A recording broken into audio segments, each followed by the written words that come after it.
Ahí están saludando por el chat. Buenas tardes a todos. Esta es la primera charla de 2025, así que con cierta desprolijidad de inicio, pero ya vamos a ponernos a tiro con toda la dinámica de lo que son nuestras masterclass, que por suerte nos acompañan de todo el país y se anota mucha gente, así que muchísimas gracias por estar hoy con nosotros. Vamos a estar hablando de un tema que nos pidieron los mismos, digamos, cursantes del año pasado, que era el rol del abogado del niño, ¿no? Y adolescente en denuncias por violencia familiar.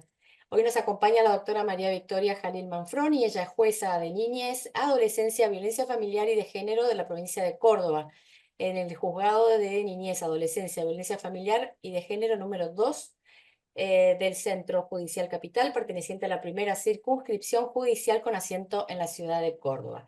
Nos acompaña también como entrevistador Ezequiel Cook, que es abogado y además, bueno, especializado en temas de familia, pero también nuestro director de la revista de Niñez, Adolescencia y Violencia de Género. Les doy la bienvenida a los dos y bueno, me quedo de moderadora aquí atrás. Bueno, muchas gracias, Irene. Hola, Vicky, ¿cómo andás? La verdad Hola, que, Ese, ¿cómo andás? ¿Qué tal? ¿qué tal? ¿Qué tal? Y hago extensivo el saludo a todos los que están presentes. La verdad que tener a Victoria es un lujo. Lo digo desde el plano de la objetividad. Aprovecho y la saludo porque hoy es el Día Internacional de las Mujeres Juezas. Así que bueno, aprovecho y le hago el saludo, que ya se lo hice personalmente, ahora se lo hago en público, digamos. Y digo que es un lujo porque no solamente que yo la conozco, trabajamos en cuestiones académicas y a su vez en el tema que vamos a abordar hoy es muy interesante porque ella tiene la doble mirada. En este momento le toca ejercer la judicatura, pero se desempeñó varios años como defensora pública. Entonces, me parece un dato interesante para contextualizar un poco lo que va a ser la entrevista del día de hoy. Hoy vamos a hablar del rol de los abogados de niños, niñas y adolescentes en el marco de denuncias familiares y de violencia de género. Si te parece, Vicky, te doy la palabra, así te presentas un poco y ya después damos comienzo directamente a la entrevista. Bueno, gracias, Ese, por tu presentación. Estoy un poquito ronca porque el cambio de temperatura me pegó, pero bueno, vamos a conversar porque, bueno, la idea es un conversatorio, poder charlar de temas que nos preocupan a todos y, bueno, y hablar específicamente de esta figura que es tan importante y que ha costado tanto conseguir, a pesar de que tiene jerarquía constitucional ya hace varios años con la Convención de los Derechos del Niño.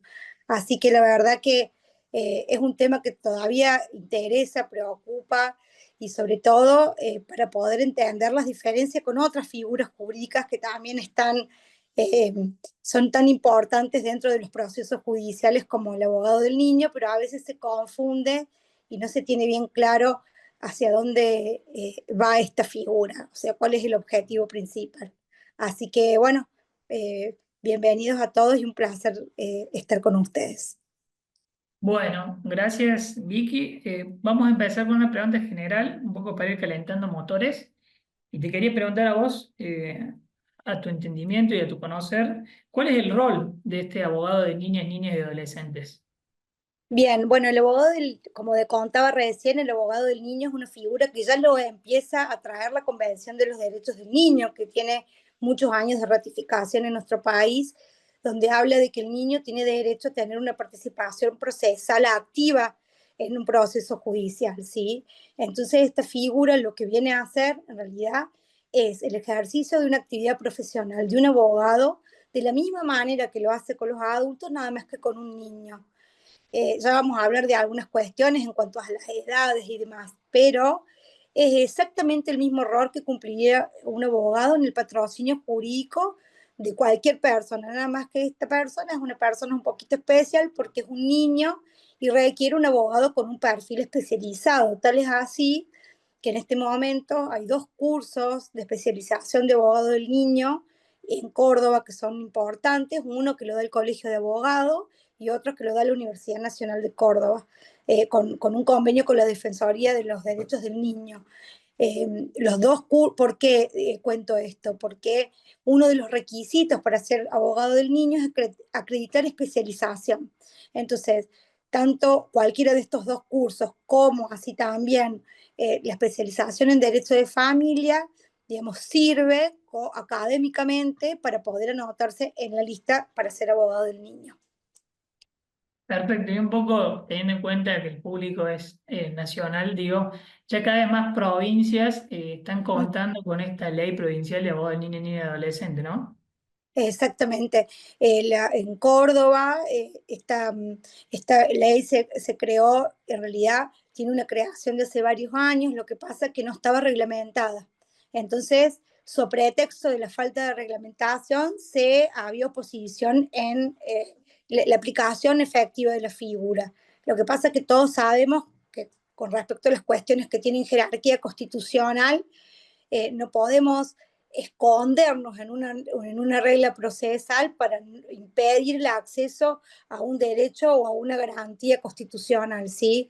Entonces, bueno, hubo bastante pelea por parte, en su momento, del Colegio de Abogados para poder lograr la aplicación efectiva de esta figura hasta que se logró su aplicación ya de lleno en el 2020 durante la pandemia. ¿Sí? Antes el rol del abogado del niño los hacían los defensores públicos, pero bueno, estaba muy cuestionado porque el defensor público no tiene que tener esa figura.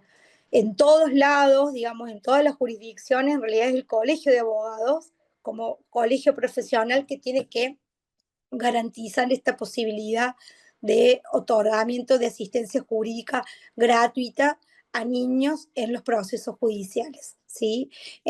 Por suerte sí, cada día la figura se está extendiendo más en todo el país y bueno, y en Córdoba está bastante aceitada, especialmente en el fuero de violencia familiar, de violencia de género y de niñez. En los otros fueros no hay tanta anuencia, por ejemplo, hace poquito me llamaron de una cámara contencioso administrativa para consultarme sobre la figura del abogado del niño, porque bueno, ellos tienen muchos amparos de salud donde el destinatario de la acción de amparo es un niño o un adolescente. Entonces me preguntaban, me pidieron una mini clase de abogado del niño para poder conocer si es obligatorio que ellos le designen abogado a un niño en un amparo de salud. Y sí, yo les decía que claro que es obligatorio, obviamente que es un efector más del proceso que ingresa, pero el niño tiene que tener derecho a un asesoramiento jurídico, además del asesoramiento que los padres pueden tener. Esto es para poder desligar la figura del adultocentrismo que se llama, es decir, entender que los niños y los adolescentes tienen que tener autonomía, además de las decisiones de sus padres. Entonces, por eso deben tener un patrocinio jurídico gratuito.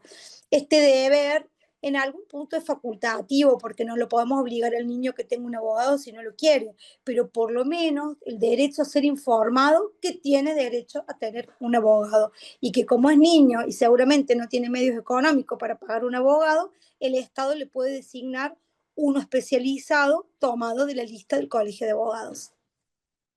Llama poderosamente la atención de que en otros fueros que no son especializados en materia de niñez, eh, Uh-huh. con ya unos años, ¿no? de la sanción de esta normativa, se desconozca un poco cuál es el rol de este abogado del niño, ¿no?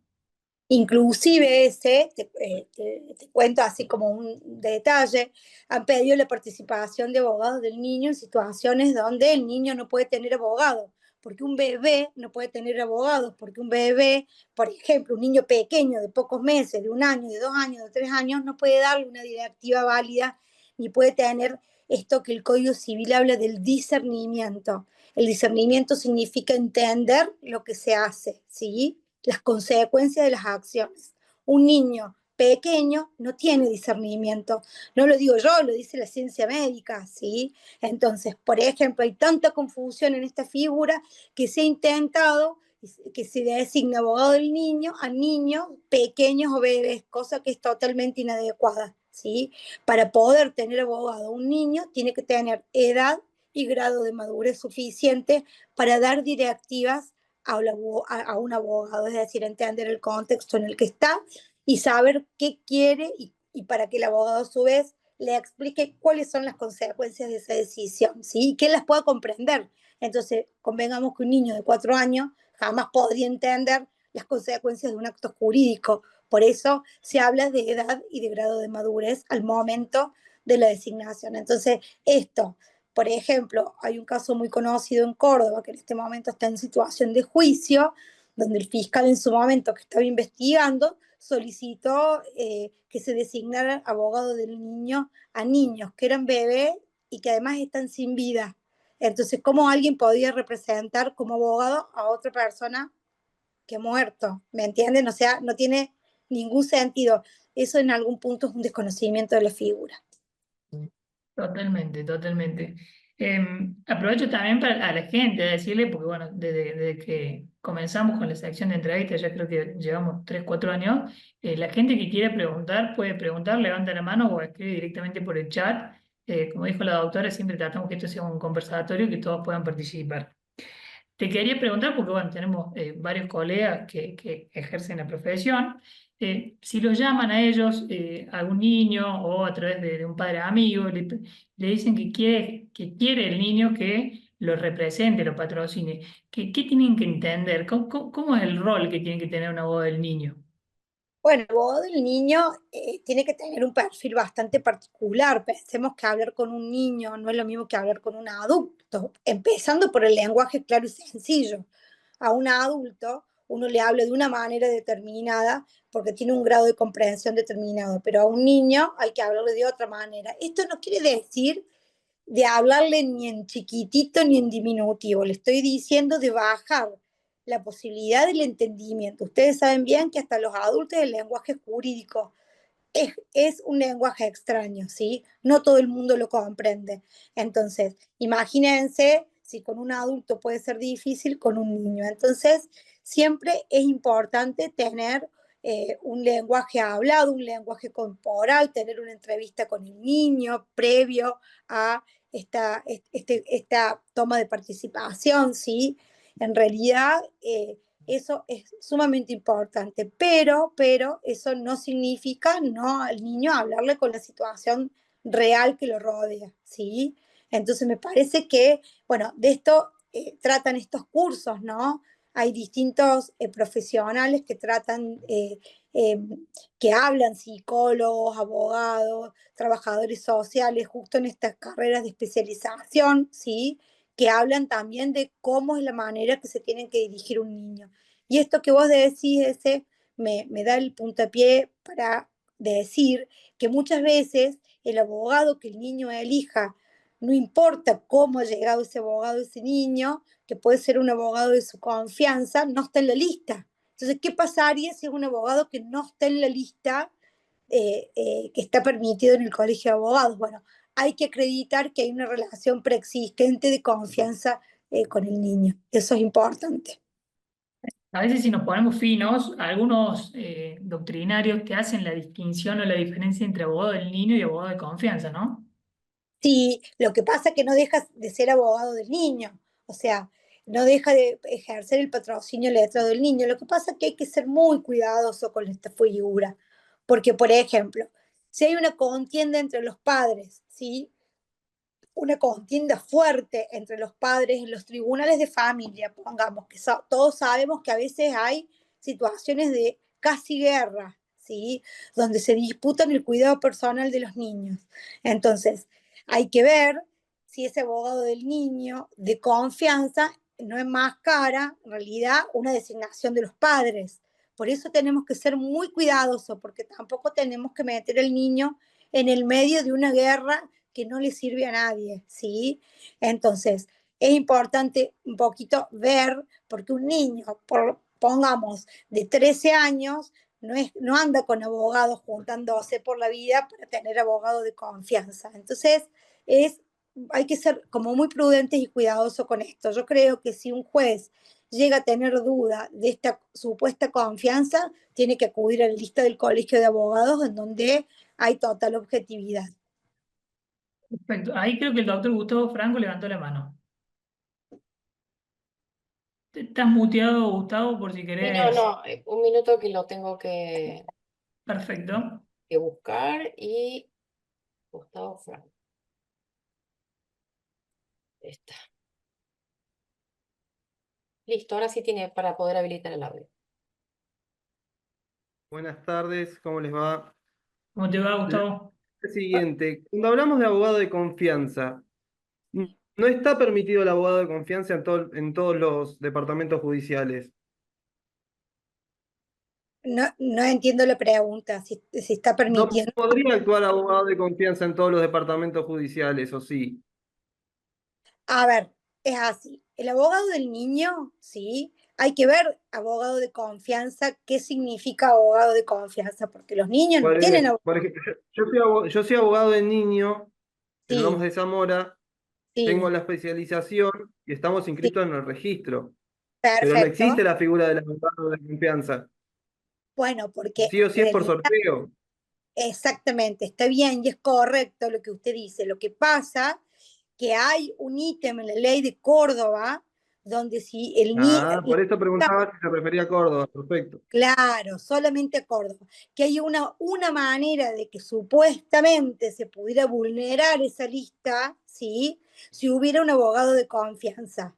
Existe una posibilidad, lo que pasa es que, bueno, es como raro, es como oscuro, porque abogado Sí, de eso, confianza, niño, bueno, en qué sí. contexto un niño tiene un abogado de confianza? ¿Me entiende? Por Claro, eso es raro. Sobre todo volviendo a lo anterior, cuando hablamos de la gratuidad, si fuese un Ujú. abogado de confianza, ¿quién lo paga? Totalmente. En cambio, aquellos que están especializados en la lista del Colegio de Abogados son abogados que además, ¿sí? Tienen también aceitado el sistema del cobro de honorarios al Estado, que Correcto. es una opción, porque si los padres tienen medios económicos suficientes, Deben también afrontarlo. podrían ser sujetos pasivos del cobro de los honorarios. Correcto. perfecto. Está bueno tu aporte, Gustavo, porque bueno, como siempre decimos, son charlas bien federales, entonces está bueno las miradas de las distintas. Claro, por eso era mi duda, esa era mi duda nomás, simplemente. Perfecto. Muy amable. Siguiendo un poco la línea de las preguntas que teníamos estipuladas, te quería preguntar a vos, Victoria, ¿cómo podemos diferenciar, sobre todo en las audiencias, ¿no? Y obviamente en todo el proceso también, la figura esta del abogado del niño con el representante complementario que a veces genera cierta duda la distinción entre ambas figuras? Bien, bueno, el representante complementario es una figura que está puesta dentro del organigrama del Poder Judicial, que está dentro del Ministerio Público de la Defensa, y es quien, en virtud del artículo 103 del Código Civil y Comercial, representa los intereses del niño cuando hay intereses contrapuestos con los progenitores, ¿sí? Entonces, esta figura, que es obligatorio en todo proceso bajo pena de nulidad, lo que hace es representar al niño, pero no patrocinarlo. Esa es la gran diferencia. No lo patrocina. El representante complementario opina sobre una cuestión que le lleven a su conocimiento en forma objetiva y sin posicionarse 100% en los deseos del niño. Mientras que el abogado del niño lo que hace es lo patrocina como si fuera un cliente más, ¿sí? Y hace caso a las directivas de su cliente. Entonces, en una situación, pongamos una situación fáctica hipotética, están en un proceso de familia, ¿sí? Donde el niño tiene la voluntad, sabemos que tenemos el derecho a ser oído y que su voluntad sea especialmente tenida en cuenta al momento de resolver por parte de los jueces, ¿sí? Bien, ante esa situación, supongamos que en un proceso judicial un niño quiere vivir con uno de los dos padres, pero está acreditado en el expediente que vivir con el padre que, o madre que él quiere le puede ser nocivo para él mismo, su voluntad se deja de lado y el representante complementario desde una mirada adultocéntrica va a decir lo que es mejor para el interés superior del niño según su punto de vista. Mientras que el abogado del niño va a defender los intereses de su cliente, o sea, le va a probar al juez de alguna manera, con prueba objetiva, de que los deseos de su cliente niño son los mejores para sus intereses, ¿sí? Para los intereses del niño, obviamente. Entonces, es una figura totalmente distinta, porque mientras que la figura del representante complementario en principio es objetiva, el del abogado es subjetivo porque defiende los intereses de su cliente. Perfecto, clarísimo. Esta pregunta que me generaba duda acá es, ¿qué hace el abogado del niño cuando el niño le plantea una petición y el abogado del niño no está de acuerdo con ese planteo o ese pedido o ese deseo que quiere o tiene el niño? ¿Cómo lo encara desde el punto de vista procesal judicial? A ver, el abogado transmite los intereses de un cliente, digamos, más allá que él esté de acuerdo o no, no sé si me entiende, porque acá quien tiene que estar de acuerdo o no, en general son los jueces, quien tiene que tomar una decisión que inclusive puede ir en contra del niño. En contra del niño lo estoy diciendo en contra de la voluntad del niño, no en contra de a la persona quien tiene que supuestamente proteger o tutelar, ¿sí? Entonces, bueno, si hay una contraposición de intereses, tendrá que ver el abogado cómo explica el niño, ¿sí? Que no está de acuerdo con su petición y cuál es el argumento. Quizás lo que pueda hacer el abogado es explicarle que lo que él vaya a pedir, más allá si él está o no de acuerdo, porque eso no es lo trascendente es si lo que el niño va a pedir judicialmente va a tener un buen puerto, ¿sí? Entonces, por ahí, lo que puede hacer el abogado, conversar con su cliente, darles otras distintas opciones, ¿sí? De sus peticiones que sí le pueden hacer lugar judicialmente. Perfecto, clarísimo, clarísimo. Siguiendo un poco con el hilo de las preguntas que teníamos estipuladas y un poco ya has dicho algo respecto a esto, es ¿cuál es el rol del abogado de niños, niñas y adolescentes en caso de víctimas jóvenes donde la edad y grado de madurez del niño o niña está discutida? Bien, bueno, acá tenemos que hablar del Código Civil sí o sí, porque el Código Civil, vieron que el Código Civil de la Nación ha sido como muy flexible en cuanto a pensar de que el niño con edad y grado de madurez, porque le quiso dar flexibilidad, porque no todos los niños tienen madurez a ciertas edades y otros sí las tienen. Entonces, por eso habla de edad y grado de madurez. La edad está hablando porque un bebé ni un niño pequeñito en la primera infancia podría tener abogado porque no puede darle directivas a un cliente, ¿sí? Pero bueno, ¿dónde está el grado de madurez? ¿Quién determina el grado de madurez? La edad es fácil, tenés 10, tenés 15, tenés 16, pero el grado de madurez no es tan sencillo, ¿sí?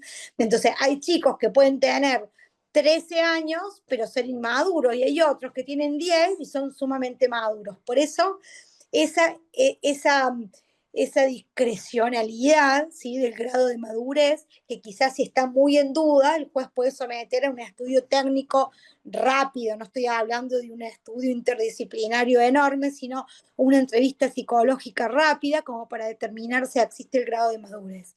Lo cierto es que si bien el Código Civil y Comercial quiso tratar de ser bien flexible con estas terminologías, determina discernimiento para los actos lícitos y discernimientos para los actos ilícitos. Y te dice, todo niño tiene discernimiento a partir de los 13 años para los actos lícitos y a partir de los 10 para los ilícitos. Entonces, ¿qué está marcando el código con esas edades? Está marcando que a partir de los 13 años cualquier niño podría designar un abogado del niño, porque tiene discernimiento para los actos lícitos, ¿sí? Entonces, digamos, nos quisimos apartar del tema de las edades, como estaba en el código anterior, pero no podemos apartarnos totalmente porque el mismo Código Civil nos está marcando un lineamiento de cuándo se entiende que un niño tiene discernimiento o no. ¿Cuándo comienza a tener discernimiento? A partir de la adolescencia. Nosotros vemos que la línea periódica de la infancia es de los 0 a los 13, ¿sí? Que es cuando se es niño, de los 13 a los 18 se es adolescente, y en el medio tenemos los 16 años, donde el niño tiene discernimiento suficiente como un adulto para realizar actos de disposición de su propio cuerpo, actos médicos sobre todo. Entonces, ante esa situación, fijémonos que nos quisimos liberar de las edades, pero no lo pudimos hacer, estableciendo en el 26 del Código Civil esta línea que cuanto más edad tiene un niño, más autonomía tiene y menos representación de los padres hay, ¿sí? Esa es la línea de pensamiento de la estructura jurídica del 26, del artículo 26. Entonces, si vos me preguntaras, bueno, ¿qué pasa cuando está discutido el discernimiento? Si es un niño que tiene menos de 13 años, sí está discutido porque el mismo código dice, carece de discernimiento antes de los 13, ¿sí? Para los actos lícitos, porque nombrar un abogado es un acto lícito. El tema es cuando hay situaciones de salud mental, ese. Ahí es el problema. Cuando el discernimiento, ¿sí?, puede estar oscurecido por alguna situación o alguna patología de salud mental. Entonces, la misma ley de Córdoba de abogado del niño habla de que cuando existen patologías mentales graves, por ejemplo, un niño que podría tener 16 años, pero tiene una parálisis cerebral, ¿sí? O un niño con una situación de un síndrome de Down severo, podrían no tener posibilidades de dar una directiva válida a un abogado. Pero eso hay que verlo en cada caso concreto. Si el juez podría en cada caso concreto, cuando el discernimiento es dudoso, pedir una intervención de un profesional del área de la psicología para que ilustre al juez si este niño o niña está en condiciones de tener un letrado. Perdón, Perfecto. interrumpo un minuto porque aquí Cari preguntó, porque parece que se cortó justo el audio, ¿a qué edad había dicho, a partir de qué edad el tema? Yo creo que era el tema del discernimiento, ¿no? Justo se cortó. Exactamente. El Código Civil establece que el discernimiento para los actos lícitos, como sería designar un patrocinio letrado, es a partir de los 13 años. A partir Perfecto. de todos modos, aprovecho para decir que el mismo código, en el capítulo de la adopción, dice que todo niño que tiene más de 10 años y va a ser adoptado por una familia, tiene que expresar su consentimiento eh, eh, expreso, perdón, manifestar su consentimiento expreso para ser adoptado por esa familia, y que tiene obligación de tener patrocinio letrado a partir de ese momento. Entonces, el código que dice, a partir de los 13, discernimiento para los actos lícitos, pero en la adopción, a partir de los 10 años, tiene que hacer un consentimiento expreso para ser adoptados por la familia pretensa adoptante, y además ese consentimiento puede ser prestado con patrocinio letrado. Y a propósito de eso que decís, vi que algunos juzgados especializados en la materia, a veces teniendo en cuenta esta cuestión de los 10 años, a veces nombraban al abogado del niño teniendo en cuenta la edad nomás, cuando hay que tener las dos cuestiones que nombraste vos. Exactamente, edad y grado de madurez. A ver, lo que pasa es que es muy complejo porque como los niños nacen y viven en contextos distintos y diferentes, la edad y el grado de madurez a veces no son 100% determinantes, ¿sí? Puede haber niños más pequeños de 13 que sean absolutamente maduros y tengan un, un entendimiento de la realidad que los rodea, que podrían perfectamente tener un abogado. Lo que pasa es que hay una realidad también que necesitamos poner un tope en algún momento, ¿sí? Entonces, en este momento en Córdoba, no todos los jueces están de acuerdo con eso, pero el tope básico son los 13 años. Los jueces, indistintamente, en cada caso, podrían evaluar antes de los 13 años, disponer de la figura del abogado del niño. Perfecto. Ya pasando un poco a la cuestión procesal de la figura, y justo aprovecho porque viene un poco a pie de las preguntas que siguen, el doctor Daniel Micheli preguntaba a Victoria, desde que está la figura vigente en su provincia, ¿cuál es el número de procesos en los que interviene el abogado del niño en el total en un periodo determinado de tiempo? Ah, es buena la pregunta, pero se la voy a deber, doctor, porque no tengo la estadística. Eh, a ver, en los controles de legalidad de los niños que están sujetos a medidas excepcionales tomados por CENAF, yo le diría que los que tienen 13 años, todos tienen abogado del niño, absolutamente todos, ¿sí? Entonces, eso 100% segura, en todos los controles de legalidad. En las situaciones de violencia, ¿sí? ¿Qué se hace? se le da intervención al representante complementario y a veces el mismo representante complementario, según la situación, pide que se le designe abogado del niño. Se cita al niño, se le hace conocer su derecho a tener abogado y su voluntad de tener abogado. Si tiene voluntad de tener abogado, se designa uno de la lista del colegio. Si no tiene voluntad de tener abogado, es facultativo, no es obligatorio, pero por lo menos se le hace conocer, informar ese derecho que tiene, ¿sí? Pero la verdad es que le debo la estadística porque no la tengo. Bien, bien, perfecto. Y siguiendo con esta cuestión ya más procesal, quería preguntarte cuál es el rol del abogado del niño, niña y adolescente en materia impugnativa. Digo, ¿puede recurrir, no puede recurrir? Claro que puede recurrir, obviamente. Tiene posibilidad de discutir una sentencia, una resolución judicial, presentar recurso de reposición. Obviamente el argumento técnico lo va a tener el abogado, ¿sí? El niño no tiene argumento técnico, para eso tiene un abogado para que lo represente. Pero si el niño no está de acuerdo con la decisión judicial, puede perfectamente a través de su abogado eh, presentar un recurso de reposición o de apelación. Sí, claro que sí. Tiene flexibilidad, digamos, tiene participación procesal completa, inclusive para los actos recursivos. Pero bueno, miren, les voy a contar algo que me pasó como jueza. Hace un tiempo atrás, a ver, yo estoy evaluando una medida excepcional, ¿sí? De un niño que quiere que la Autoridad de Protección de la Infancia me pide cesar o sea, que cese la medida excepcional quedando el niño a cargo de una tía que lo crió desde que era pequeñito. Bien, lo cito al niño y el niño me dice, no, yo no quiero cesar a cargo de mi tía, sino más, yo quiero que mi tía me adopte. Perfecto. Entonces, como CENAF no tuvo en cuenta el derecho del niño a ser oído y que su voluntad sea tenida en cuenta cuando además lo que él estaba pidiendo era absolutamente viable porque tiene la posición de hijo en la casa de esta tía, en este hogar, rechazó la medida excepcional, ¿sí? O sea, por no tener en cuenta el derecho del niño a ser oído. En el medio de toda esta situación, la abogada del niño que lo patrocinaba en el proceso del control de legalidad inicia a través del niño el trámite de adopción. ¿Qué sucede? Tengo dos procesos, tengo el control de legalidad y una adopción iniciada con el patrocinio jurídico gratuito de una abogada del niño. Bien, ¿qué sucede con esta adopción? Yo no le puedo dar trámite porque la demanda de adopción es improponible objetivamente.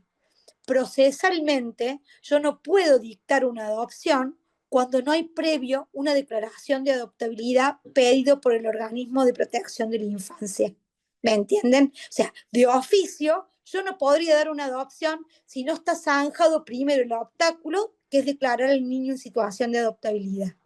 Entonces yo rechazo la medida excepcional, el cese, insto a CENAF a que evalúe la posibilidad, de acuerdo al derecho del niño a ser escuchado, de dictar la declaración de adoptabilidad y una vez que esta declaración de adoptabilidad esté dictada y firme, se puede evaluar la adopción con la tía. ¿Sí? Entonces, procesalmente, también el abogado del niño debe tener conocimiento de la materia en la que está trabajando, porque presentar una adopción cuando no está zanjada la cuestión de fondo, que es la adoptabilidad, hay algún tipo de desconocimiento, ¿sí? Porque el sistema judicial nuestro es un sistema mixto. El que creó la ley 26061 es un sistema mixto, donde existe una doble intervención, una intervención administrativa por parte de la Secretaría de Protección de la Infancia y un control judicial que controla que esa secretaría realmente haya respetado los derechos del niño, ¿sí? De estar en su familia de origen, de tener contacto entre los hermanos, etcétera, etcétera, etcétera. Entonces, ¿quién es el único que puede pedir la declaración de adoptabilidad? CENAF, después que agotó todas las alternativas familiares. Entonces, yo de oficio no podría dictar una declaración de adoptabilidad, ni menos que menos dar una adopción cuando no está zanjado el primer obstáculo. Entonces, ¿por qué les cuento esto? Porque, bueno, el abogado del niño también tiene que tener conocimiento de los procesos. Iniciar una demanda de adopción la tengo que rechazar porque hay improponibilidad objetiva de la demanda desde el punto de vista procesal. Claro, es importante eso que decís vos porque además era causal de nulidad absoluta.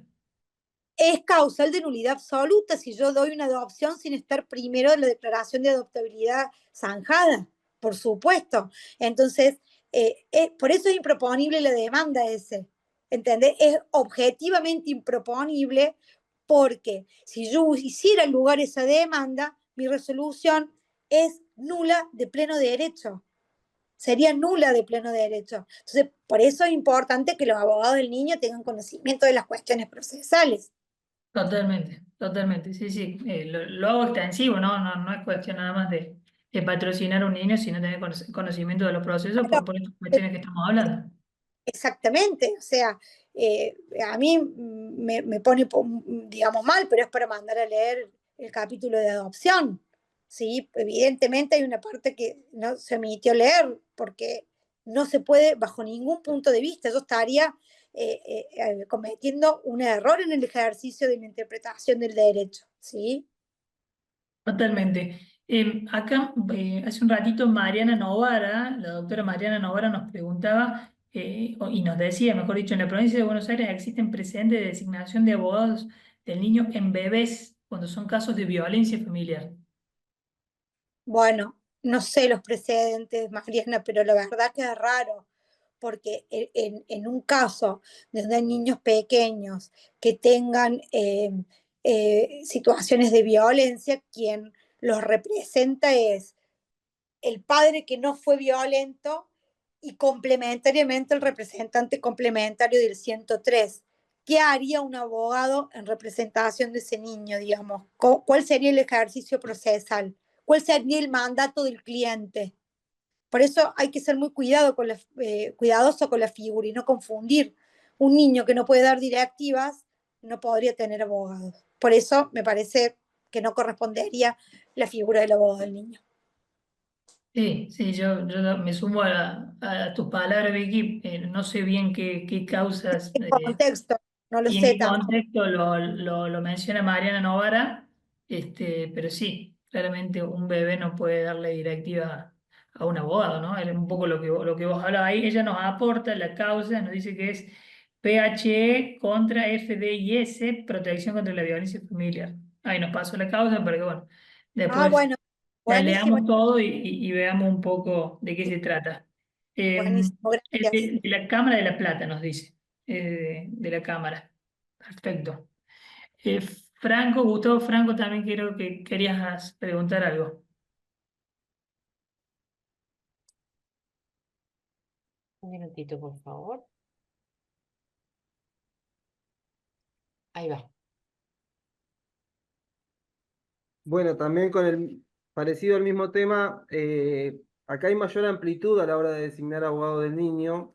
De hecho, los piden los jueces y los piden en edades menores, quizás, a la que usted está mencionando.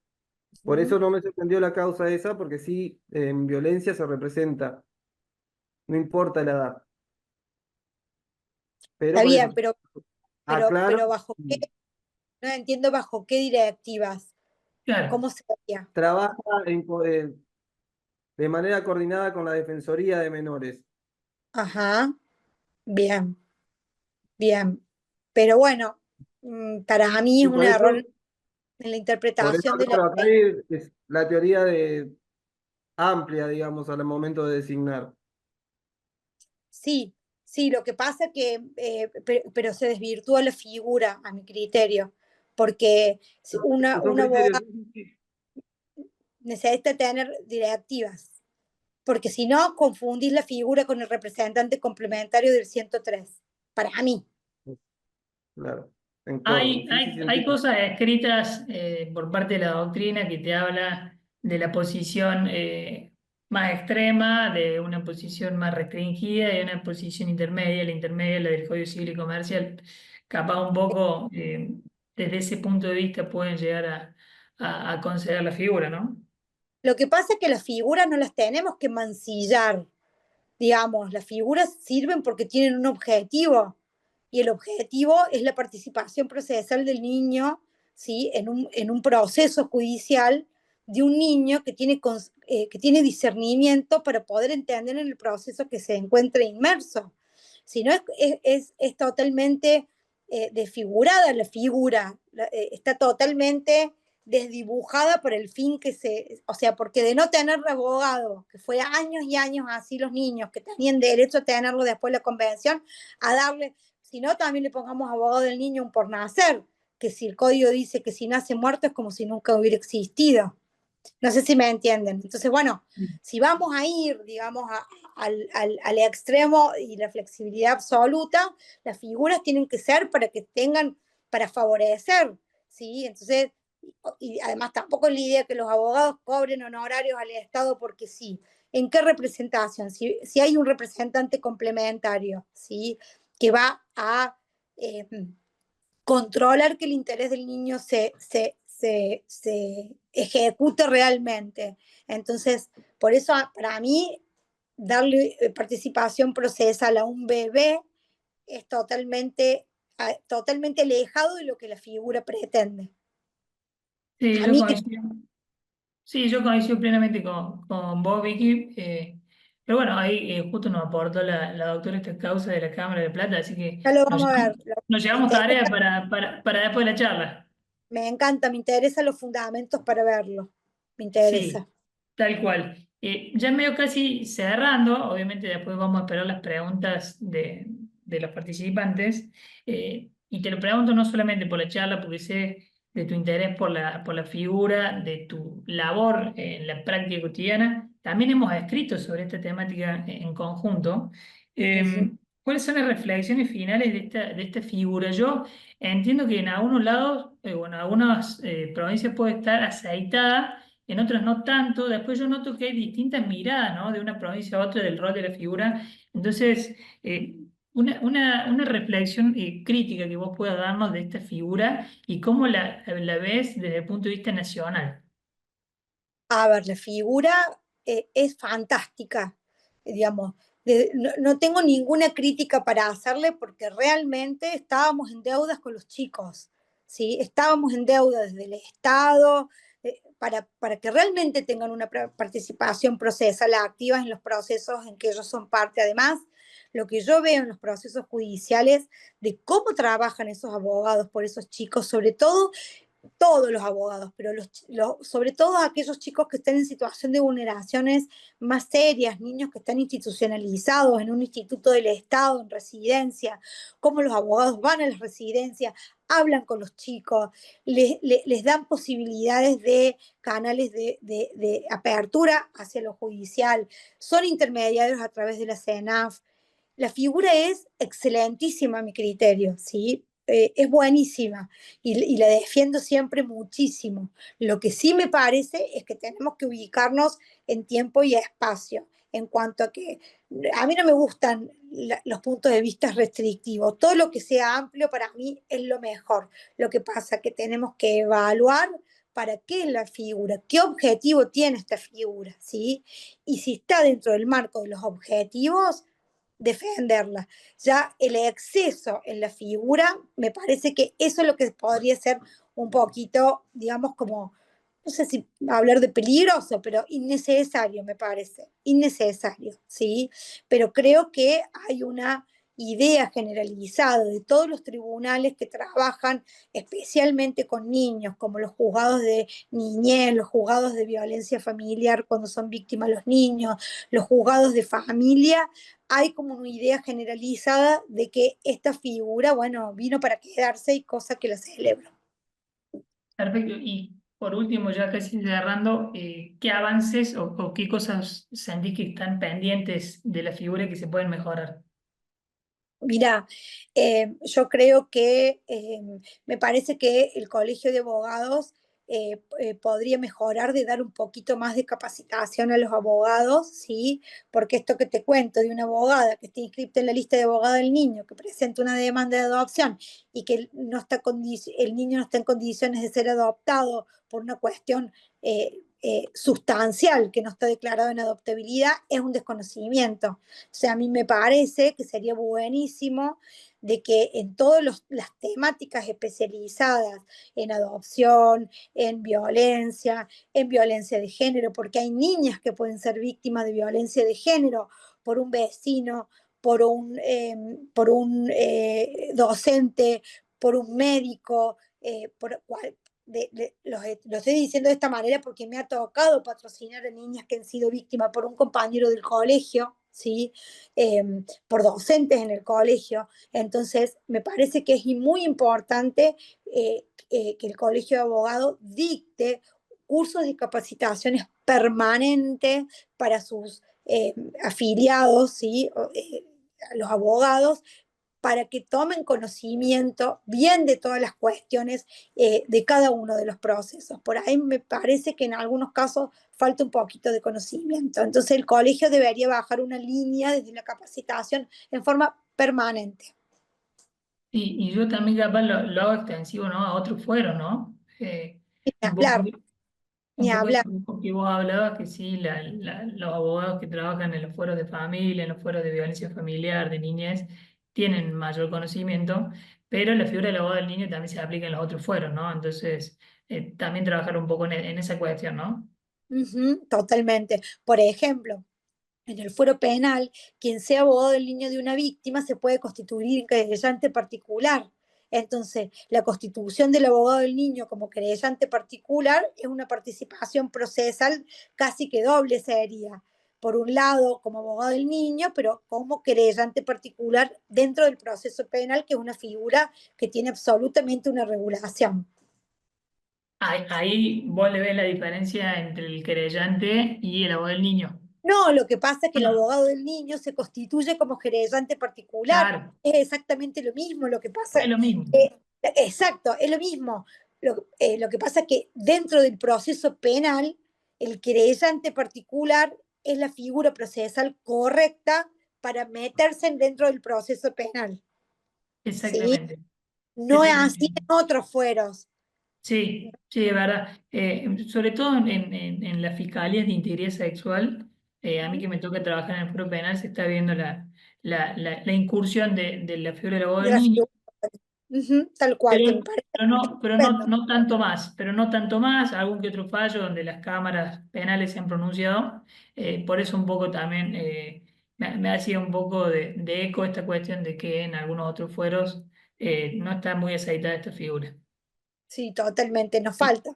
Y como vemos, vamos charlando de la figura, nos apasiona el tema y uno cuando va hablando, se van saliendo un montón de temáticas y subcuestiones sobre la figura en sí, ¿no? Ujú, tal cual. Eh, no sé si hay alguno de los participantes que le quiere preguntar a Victoria algo, estamos casi ya al cierre, pero bueno, sería interesante o alguna reflexión que quieran aportar o hacer. Lo pueden hacer también por el chat si quieren o lo pueden hacer directamente por el micrófono.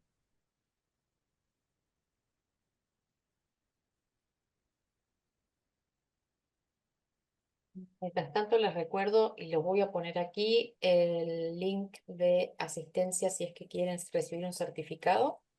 Ahí lo puse. Ingresan y tienen que completar el formulario indicando la charla de hoy. Perfecto. Le agradezco a Mariana Novara que compartió, después también lo voy a Sí, mirar, porque si es realmente novedoso como parece que sí, es recontra. interesante también como editorial tener el fallo y comentarlo también, ¿no? Así Tot- que Sí, Total. sí, tal cual. Yo quería agradecer en primer lugar a los participantes. La verdad que contamos con 55 asistentes. Entonces, bueno, y a medida que ibas hablando, Vicky, la gente iba aumentando la participación, así que eso está buenísimo. Eso nos pone muy contentos. También de decirles que está próximo a salir una nueva edición de la revista de Niñez, Familia y Violencia de Género, para que lo tengan en cuenta. Y acá Daniel hace otra pregunta, dice, una reflexión sería, dice Victoria, es esperanzador su mensaje sobre un nuevo paradigma en los procesos de familia con el niño verdaderamente respetado en su esencia. Gracias por su clarísima exposición. Bueno, gracias, muchas gracias. La verdad que para mí siempre es un placer, bueno, tener como entrevistadora ese y colaborar con la revista.